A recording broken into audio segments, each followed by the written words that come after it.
Hello दोस्तों, स्वागत है एक बार फिर आप सभी का आपके अपने यूट्यूब चैनल PS क्लासेस पर। तो दोस्तों, जैसा कि आप लोग जानते हैं कि हम क्लास 12 फिजिक्स, केमिस्ट्री और बायोलॉजी के केवल उन क्वेश्चनों का वीडियो अपलोड कर रहे हैं जो आपके बोर्ड एग्जाम के लिए वेरी मोस्ट इंपॉर्टेंट हैं। तो दोस्तों, आज के इस वीडियो लेक्चर में हम क्लास 12 बायोलॉजी से आपके बोर्ड एग्जाम के पर्पज से 5 वेरी मोस्ट इंपॉर्टेंट शॉर्ट क्वेश्चनों को सॉल्व कराने वाले हैं। तो दोस्तों, यदि आप 12th क्लास में हो और इस बार बोर्ड एग्जाम देने वाले हैं तो आप लोगों से मेरा विशेष रिक्वेस्ट यही है कि एक बार वीडियो लेक्चर को आप पूरा जरूर देखें। वीडियो अच्छा लगे, जानकारी अच्छा लगे तो वीडियो को लाइक जरूर करना और कमेंट करके जरूर बताना। और इसी प्रकार बच्चों, आप फिजिक्स और केमिस्ट्री के सभी इंपॉर्टेंट क्वेश्चनों का वीडियो चाहते हैं तो आज ही हमारे चैनल को सब्सक्राइब जरूर करना। चैनल को सब्सक्राइब करने के साथ साथ बेल आइकन यानी घंटी का बटन आप जरूर दबाना, ताकि जैसे जैसे कंटिन्यू हमारी वीडियो आए उनका नोटिफिकेशन आप लोगों को समय से मिलता रहे। तो चलिए स्टार्ट करते हैं। तो देखिए बच्चों, आज के इस वीडियो लेक्चर में हम जिन 5 क्वेश्चनों को सॉल्व कराने वाले हैं वो अपने ऑलरेडी स्क्रीन पर लिख रखे हैं। आप उनकी देखिए लैंग्वेज को समझते हैं और बारी बारी से मैं आपको उनके एग्जाम्पल देकर आपको अच्छे से और क्लियर करता हूँ। तो चलिए समझाते हैं। तो देखिए दोस्तों, पहला क्वेश्चन हमने लिख रखा है। पहला क्वेश्चन है बच्चों, सह प्रभाविता पर टिप्पणी लिखिए। क्योंकि अभी बच्चों आप लोग जानते हैं कि बायोलॉजी के अंदर टिप्पणी बहुत सारी लिखने के लिए आती हैं। तो पहला क्या देखिए, सह प्रभाविता पर टिप्पणी लिखिए। वेरी मोस्ट इंपॉर्टेंट बच्चों ये क्वेश्चन है, वेरी मोस्ट इंपॉर्टेंट। इसको मैं ऐसा क्यों बोल रहा हूँ बच्चों, इसलिए बोल रहा हूँ कि अगर आप पिछले 10 सालों के बोर्ड एग्जाम के इंटरमीडिएट का बायोलॉजी का पेपर देखोगे, ठीक है, तो कम से कम 6 से 7 बार बच्चों ये क्वेश्चन इसमें रिपीट हुआ मिलेगा आप लोगों को। यानी एग्जाम के पर्पज से वेरी मोस्ट इंपॉर्टेंट ये टॉपिक है। अब आपको एग्जाम में क्या लिख कर करना, बिल्कुल सरल शब्दों में मैंने लिखा है और मैं इसका एग्जाम्पल देके भी अच्छे से क्लियर करूंगा। ठीक है, तो देखिए क्वेश्चन आप समझ गए होंगे। क्वेश्चन है सह प्रभाविता पर टिप्पणी लिखिए। वेरी मोस्ट इंपॉर्टेंट बच्चों ये क्वेश्चन है, इसकी आप तैयारी जरूर करें। ठीक है, अच्छा एग्जाम में क्या लिखना, देखिए सबसे पहले आपको एग्जाम में हेडिंग जरूर लगाना है। ठीक है, अधिकांश बच्चे करते क्या है, हेडिंग नहीं लगाते, टॉपिक को लिखना शुरू कर देते हैं। सबसे पहले अच्छा नियम बच्चों ये होता है, अच्छा रूल ये होता है लिखने का कॉपी में, जो भी आप टॉपिक के बारे में लिख रहे हैं उस टॉपिक की आप हेडिंग जरूर बनाएं। ठीक है, तो हेडिंग लगाएंगे सह प्रभाविता। क्या होता है देखिए, क्या लिखना है एग्जाम में समझिए। देखिए लिखना है वंशागति का वह प्रकार जिसमें किसी विषम युग्मी का मतलब है एक नर और एक मादा, यानी एक मेल एक फीमेल। अभी मैं एग्जाम्पल के माध्यम से अच्छे से क्लियर करूंगा। ठीक है, तो वंशागति का वह प्रकार जिसमें किसी विषम युग्मी में दोनों एलील अभिव्यक्त होते हैं, कोमा सह प्रभाविता कहलाता। तो ये तो बच्चों आपको बोर्ड एग्जाम में लिख करके आना है। एग्जाम्पल देखिए मैं समझाता हूँ सह प्रभाविता का। मान लीजिए एक सांड है, उसके बालों का रंग लाल है, और एक गाय है जिसके बालों का रंग सफ़ेद है। समझ में आ रहा। अब बच्चों जब हम सांड और गाय का जब क्रॉस कराते हैं, क्रॉस कराने के बाद उनकी जो संतान उत्पन्न होती है बच्चों, तो उनकी जो संतान होगी, ठीक है, तो उसके बालों का रंग बच्चों लाल भी होगा और सफ़ेद भी होगा। समझ में आ रहा। जैसे हम चितकबरा कह देते हैं। क्या कहते हैं बच्चों, चितकबरा कह देते हैं। यानी कहने का मतलब ये, उनकी जो संतान उत्पन्न हुई है उसमें लाल रंग भी होगा उसके बालों का जो सांड के बालों का रंग था, और सफ़ेद रंग भी होगा बालों का जो उसके गाय के बालों का रंग था, जिसे हम क्या कहते हैं, चितकबरा कह देते हैं। यानी कहने का मतलब मेरा यही, देखो अब दोबारा डेफिनेशन को आपको समझा रहा हूँ। वंशागति का वह प्रकार जिसमें किसी विषम युग्मी में दोनों एलील का मतलब है, यानी सांड के बालों का रंग यानी लाल रंग भी था उसकी संतान में, और जो गाय का रंग था, गाय के बालों का रंग था सफ़ेद, यानी उसका रंग भी होगा उसके बालों में। ठीक है, तो वही लिखा देखिए जिनमें दोनों एलील अभिव्यक्त होते हैं, क्या कहलाता है बच्चों, सह प्रभाविता कहलाता। तो ये तो इसका मैंने एग्जाम्पल दिया था, लेकिन आपको बोर्ड एग्जाम में बच्चों इतना ही लिख करके आना है। ठीक है, बहुत शॉर्ट डेफिनेशन है, उम्मीद करता हूँ आपको अच्छे से क्लियर हो गई होगी।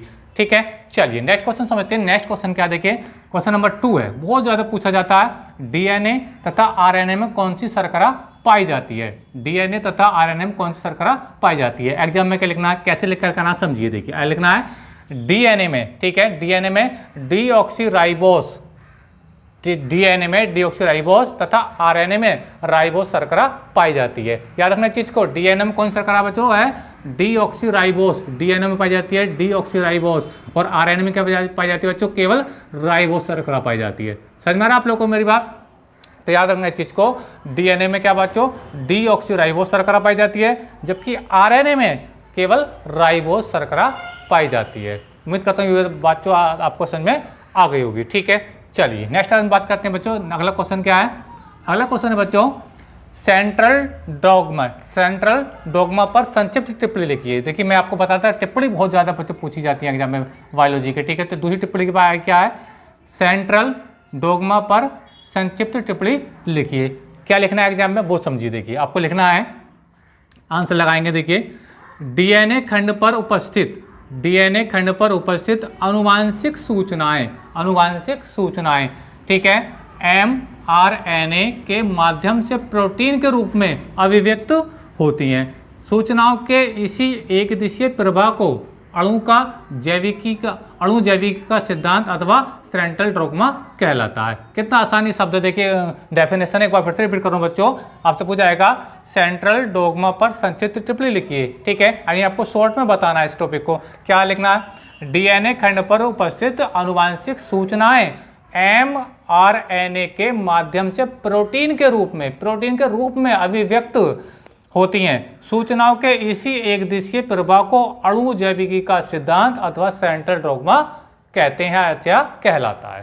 तो उम्मीद करता हूँ ये बात आपको अच्छे से क्लियर हो गई होगी, ठीक है। तो ये इसकी बच्चों डेफिनेशन हुई यहाँ तक, ठीक है। ये क्वेश्चन नंबर बच्चों 3 था। एग्जाम के पर्पज से वेरी मोस्ट इंपोर्टेंट ये क्वेश्चन मैं फिर से बता रहा हूँ। इन क्वेश्चन की आप तैयारी एग्जाम में बच्चों जरूर करके जाएं, ठीक है। चलिए नेक्स्ट क्वेश्चन बात करते हैं, क्वेश्चन नंबर 4 की। क्वेश्चन नंबर 4 क्या, देखिए वाहित मल पर संक्षिप्त टिप्पणी। वाहित मल पर टिप्पणी, देखो एक टिप्पणी आ गई है ना, वाहित मल पर टिप्पणी लिखिए। क्या लिखना है, देखिए एग्जाम में क्या लिखना है, ठीक है।